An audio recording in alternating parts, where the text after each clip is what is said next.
Greetings to all joining us for this pre-recorded meeting, which will be taking place on Wednesday, the 12th of July, Hollywoodbets Kenilworth on the winter course. And on this occasion, we'll be looking to tip you as many winners as possible. And it's great to have Graham Hawkins in studio. Graham, good day and welcome. Yeah, I know you're putting me under pressure. This is a tough card, but the good news is that we are definitely racing. They had 50-odd millimetres of rain over the weekend. But we record this, as you know, on a Tuesday morning, so there was nothing on Monday, nothing today, and nothing forecast for Wednesday the 12th. The track will still be very much on the soft side, and as we've seen with some of the results over the past number of weeks, there are some horses that love it when it's soft, and there's some that hate it, and we see them coming home often in Indian file, but it's very competitive racing. The first half of the card, maybe we can find, with some degree of confidence, some winners, but it gets tough. The handicaps coming later on in the meeting are very tough.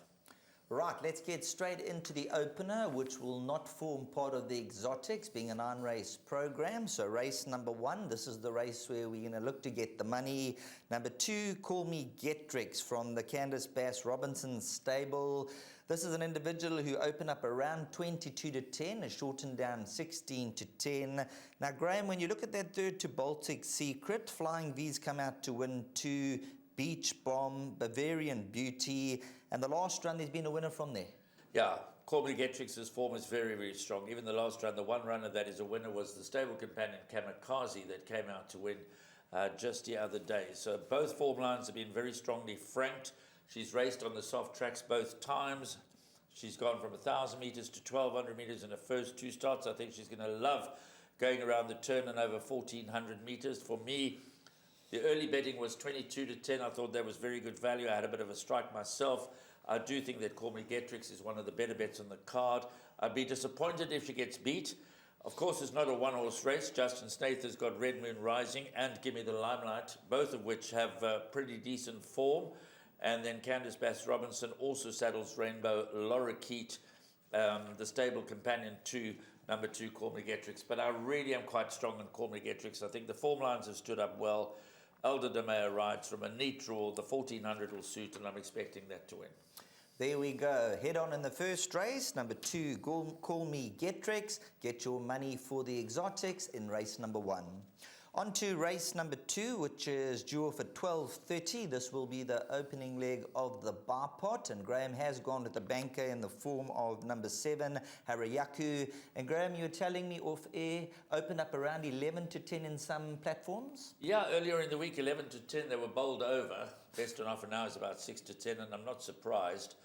2 good runs up the straight over 1,200 metres, being by the exciting Danon Platina out of a right approach mare. You'd have every reason to believe that stepping up to 1,600 metres is going to be right up Harayuku's alley. Grant van Niekerk rides.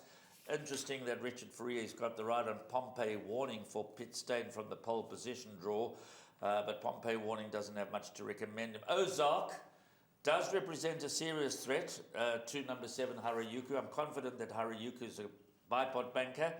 I'm not sure I'd be rushing to take the 6 to 10. I think 11 to 10 was a nice price to take. I wouldn't be rushing to take the 6 to 10, but I'm happy to bank her in the bipot because on all form, Ozark has got a bright chance.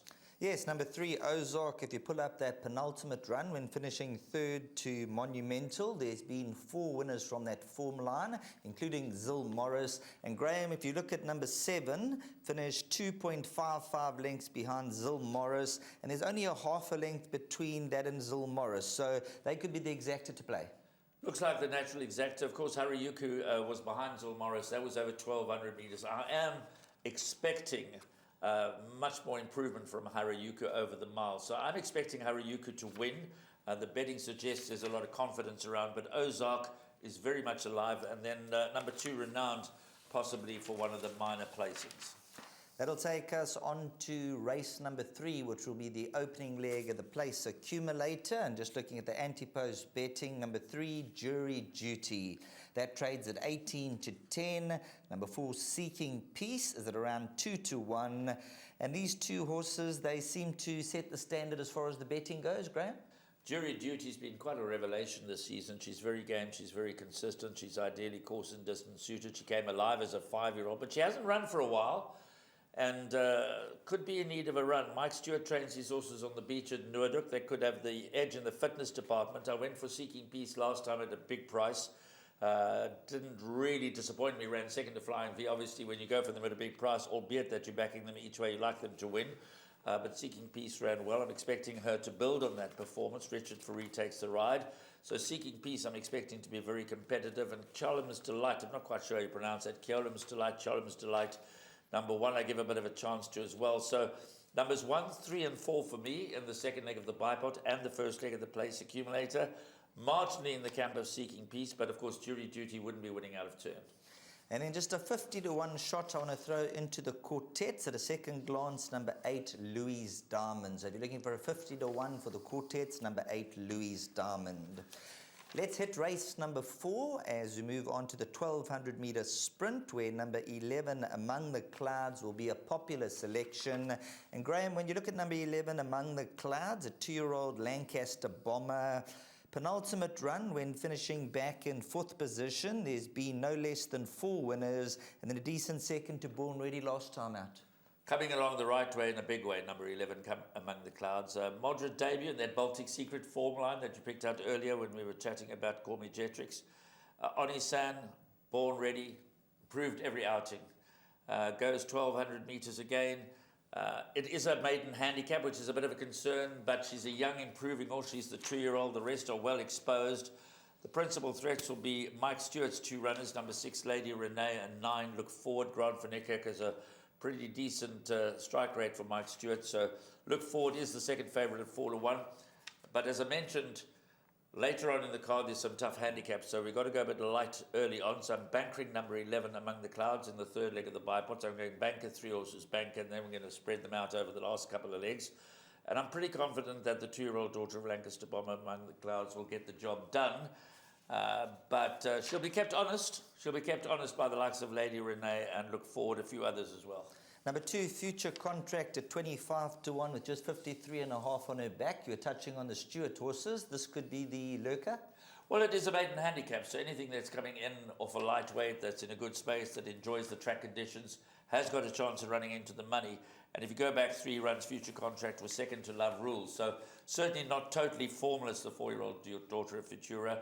And they'd do well to perhaps throw that into your trifectas and quartets as well.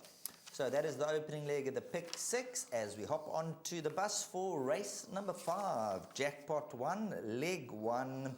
Now when you look at Graham's selections for the bar pot, we'll give them to you on air now. It's a telephone number. Numbers 1, 2, 4, 5, 6, and 9. And you could even add 1 or 2 more, you said. Well, I'm hoping that's enough to get me through, because I also quite like number 11, Piroshka, and 13, Kariaku. So it would be a strange twist of fate if Piroshka was to run first and Kariaku second, and I go out the bipod with 6 horses. But it's a tough handicap. It's a class 3 handicap over 1,200 metres. Ragnar Lothbrok is in the form of his life. He loves it when it's soft, the 4-year-old son of Vercingetorix. But he's going up in the ratings. He might find it a little tougher now, but you can't ignore the fact that he could complete the hat-trick, number 9, Ragnar Lothbrok. And he's once again easy to back. He's always easy to back. We've been able to get a bit of money on him in the last 2 starts. The horse that deserves to win is number 6, Dance Variety. Run a heap of good races in defeat. Overdue a win. Will go close again. But you've got to like Dean Street. Course and distance form is impeccable. Bluff and Bluff is game. Barcelona, not always consistent, but very talented.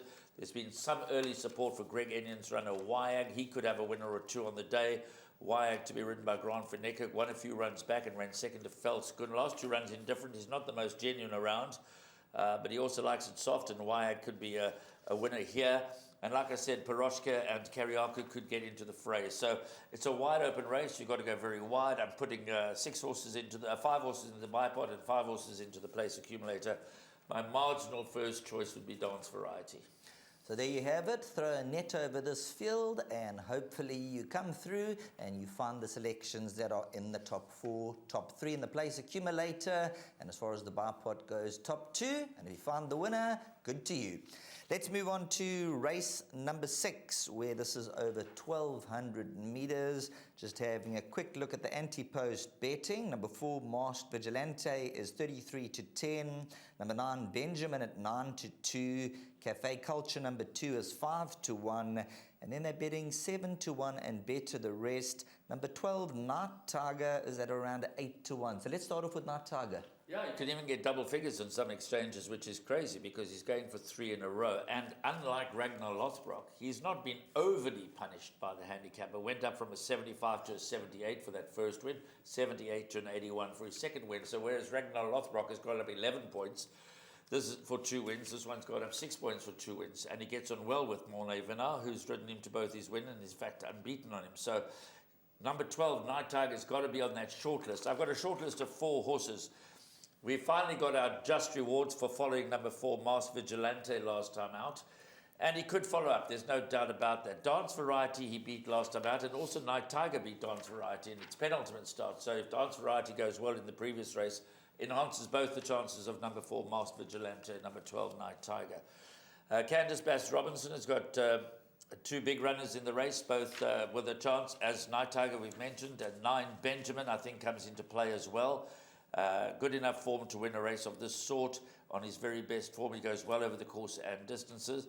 Like the Clappers, might be a bit of a upset lurker in the pack, and then you've got to like number 2, Cafe Culture. So my immediate short list of 4 is 2, Cafe Culture, 4, Masked Vigilante, 9, Benjamin, and 12, Night Tiger, with a bit of a chance for number 8, like the Clappers.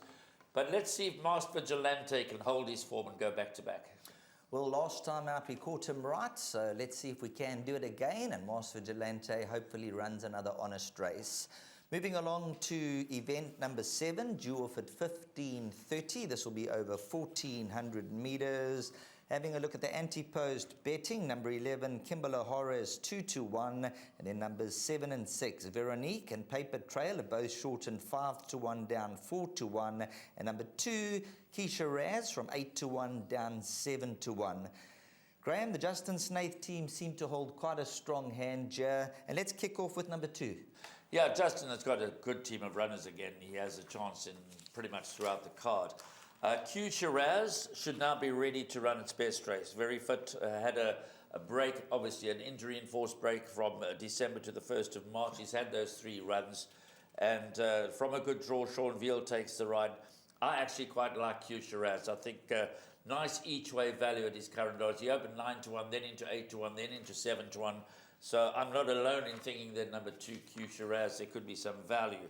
But the stable companion, number 11, Kimberly O'Hara, of course, has got the worst of the draw to overcome. Often finds itself, this 3-year-old son, to give me the green light at the top of the betting boards, but hasn't won for a year. Now, that's a key. Some people like to follow what happened a year ago, the annual cycle. Well, on the 19th of July last year, Kimberly O'Hara won its maiden by 6 lengths, in going similar to what he'll find at Hollywoodbets Kenilworth on Wednesday. So if you're a believer they come right at the same time of the year, every year, then Kimberly O'Hara must have a big chance, but I'm not sure that there's any value in his opening call. And then Veronique and Paper Trail, we've been waiting for Paper Trail, like we've been waiting for Masked Vigilante. We know he loves it soft. Bernard Fay Durb could be the right sort of rider for the 5-year-old son of Legislate. So I'm not surprised there's a bit of a nibble in the market for Paper Trail. And Veronique, like I said, I think Greg Enion could have a winner on the day. And Veronique fits that bill as well, although it's not going to be easy for the filly against the Colts. So my each-way play would be number 2, Q Shiraz, but numbers 2, 6, 7, and 11 would be my shortlist. So there you have it from Graham Hawkins. Number 2, Q Shiraz, from the Justin Snaith team with Sean Veal aboard. That could just be the value in the contest. And then throw in the other runners in your exactas, swingers, and the trifectas. On to race number 8, over 1,600 meters. Now, Graham, when we had a chat off air, we said the hurdles are going to get higher as we go into the last 2 jumps. So races 8 and 9 start to load up. Yeah, race 8, as I say to you off air, is like the new Beaches Brook. Race 9 is the old Beaches Brook. Race 9 is impossible. This race, I'm prepared to take a chance and try and narrow down. It's not easy, and I could get it wrong. But my short list would be numbers 1, Doubling Up, 3, Thunder Master, I'll come back to him in a moment, 6, Legal Chit Chat, 9, Give Me More Time. That'll be my short list. There's a bit of money around for number 7, Green Mandarin, won its maiden last time, 3-year-old son, give me the green light, might have plenty of scope for improvement. So I'm a little on the fence with Green Mandarin, so it doesn't make it into my short list of 4, but by all means, if you want to extend that short list of 4 to 5, then he would be the next one, Green Mandarin. Thundermaster, interesting horse. If you go back in his form line to beginning of 2022, he won back-to-back races and then put in a shocker, and then put in an absolute shocker.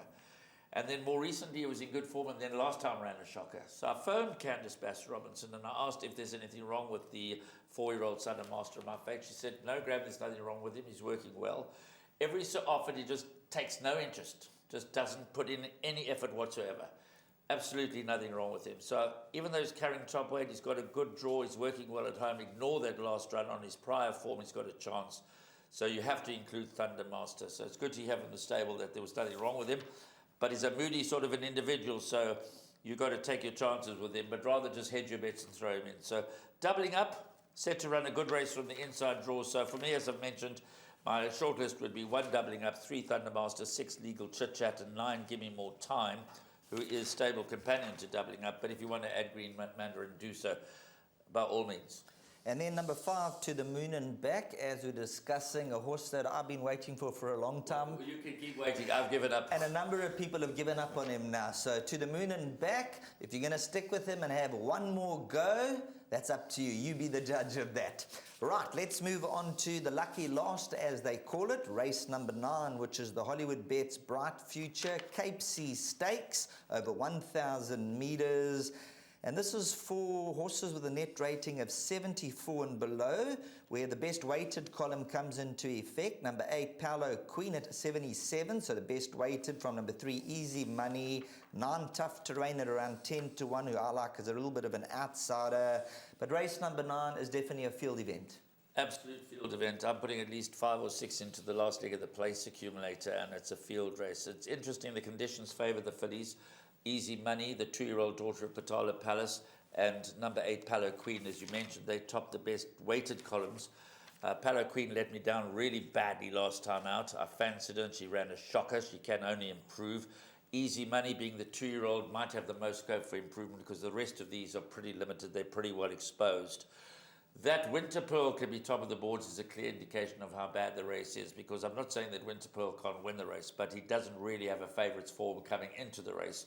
But something has to be favourite. They've got to put something at the top of the boards, and Richard Ferree riding for Ricky Maingard, probably more as a result of the jockey engagement than anything else. But Winter Pearl could win the race, absolutely.